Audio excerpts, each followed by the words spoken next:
Bonjour à tous et bienvenue pour une nouvelle vidéo de présentation d'une recherche pour un abonné.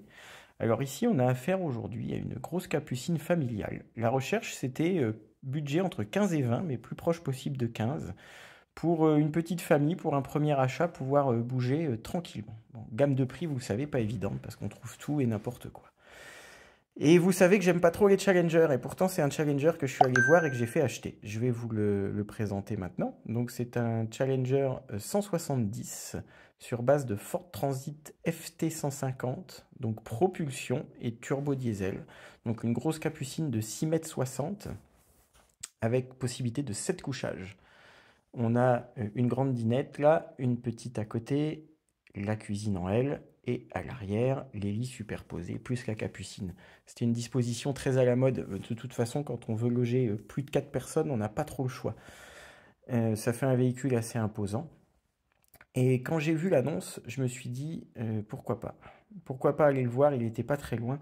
J'ai rien à perdre et la surprise a été bonne. Parce qu'en fait, les challengers sont souvent pourris, moisis des dessous, ce qui n'est pas le cas de celui-ci. Et le Ford Transit de cette génération, là, à pas confondre avec ceux d'après, avec le moteur Puma, hein, sont plutôt fiables. C'est du turbo D injection directe, donc pas de bougie de préchauffage et faible consommation. Il y a très peu d'électronique et le bloc moteur est très fiable. Vous noterez au passage les nouveaux cache-plaques personnalisés. Et finalement, c'est l'état du véhicule qui l'a emporté. C'est un camion qui a très peu roulé, qui a été stocké pendant très longtemps suite à décès et peu utilisé par les héritiers. Et quand on voit une Capucine Challenger de 1999 dans cet état-là, vous voyez bon, les panneaux sandwich type caravane, mais les entourages de baies, l'absence de coups, l'état des raccords, des bas de caisse là en aluminium, je me suis dit peut-être qu'on tient là une bonne affaire. Et je suis forcément allé voir en dessous directement, et je vais vous montrer en même temps. Déjà, on voit qu'il y a des bavettes qui sont là depuis le début, et ça on le répétera jamais assez, les bavettes c'est indispensable.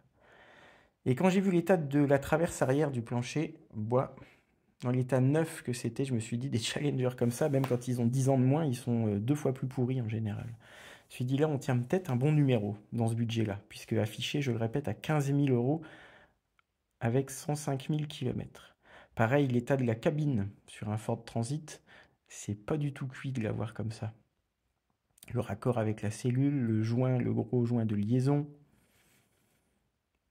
l'état des ouvrants, l'absence de corrosion. Vous allez voir à l'intérieur, c'est pareil. 1999, hein, il faut le rappeler. Donc là, il n'est pas du tout nettoyé, il est dans son jus. C'est un véhicule qui a été stocké dans une grange et qui nous a été livré pas du tout nettoyé. Vous voyez, les gouttières, les joints intérieurs aussi. Et puis il faut dire aussi, il faut être honnête, la cabine Ford de cette époque-là par rapport à un Ducato, on est plus confortable.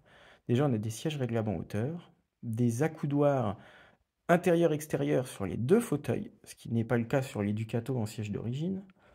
On a des vitres électriques, également des rétroviseurs électriques et dégivrants, et surtout sur celui-ci, attention, on a la clim cabine qui fonctionne. C'était une option. Et vous voyez, hein, le kilométrage, c'est quand même très faible, en sachant qu'il n'a fait que 4000 km sur ces 7 dernières années. Tout est en très bon état, c'est à nettoyer absolument. Mais ça, c'est pas grave. Moi, j'ai bien vu que sous la saleté et sous la poussière, il y avait quelque chose à faire. Quand on voit surtout ce qu'on a d'habitude dans ces budgets-là. Vous voyez, même le brillant de la capucine en autocollant d'origine. L'état des passages de roue, on va faire un petit tour à gauche aussi. La planéité des panneaux, qui sont absolument pas gondolés. Il n'y a pas de coup. Les encadrements de baies, tout, vous voyez, c'est sale. Il y a encore du vert de gris, un peu de mousse. Tout ça, c'est à nettoyer. Il est vraiment tel quel. Les autocollants d'origine sont corrects.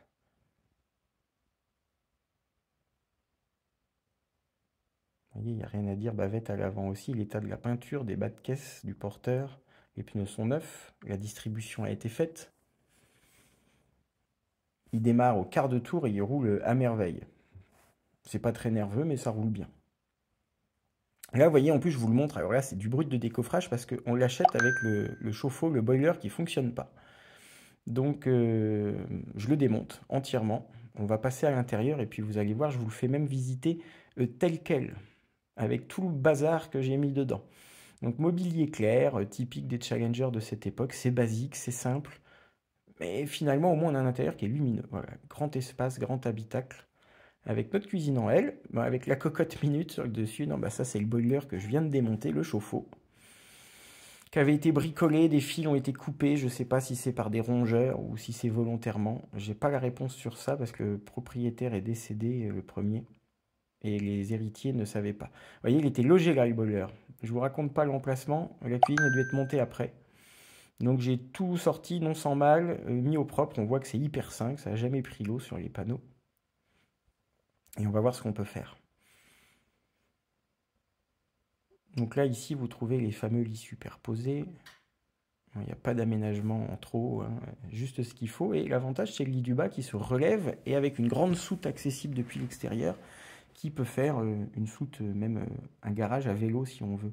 Ça, c'était vraiment une nouveauté de la fin des années 90, hein, et on le trouve sur les grosses capucines Leica aussi, tout ça. C'était très pratique pour les familles. Ensuite, si on continue, on va trouver notre chauffage Truma classique, avec l'air pulsé quand même.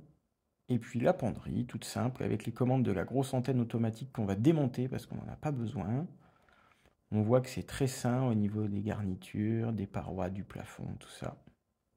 Challenger de 99, hein, quand même.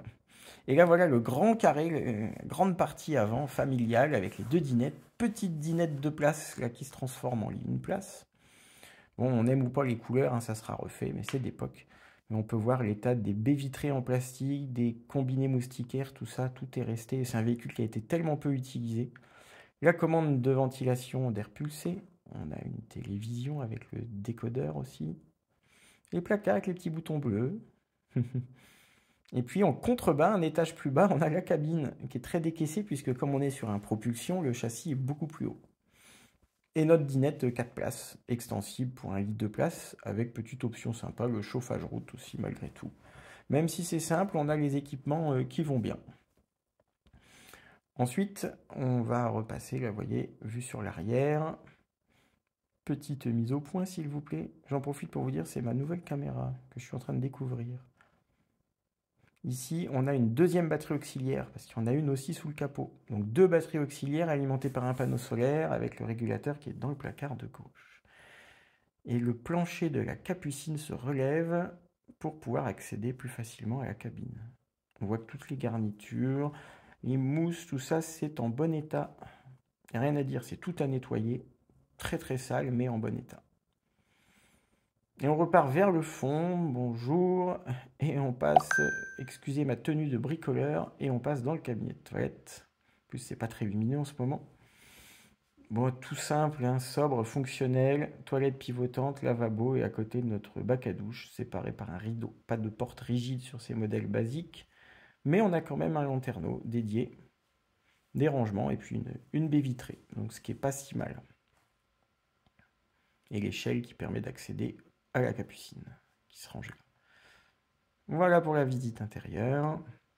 Donc j'ai pas mal de boulot à faire dessus. Bon, déjà résoudre le problème de chauffe-eau, peut-être en mettre un nouveau, je sais pas encore. Et puis le remettre au goût du jour sur les équipements d'éclairage, passer en LED, améliorer avec des ports USB, mettre des liseuses, monter une caméra de recul, démonter la télé.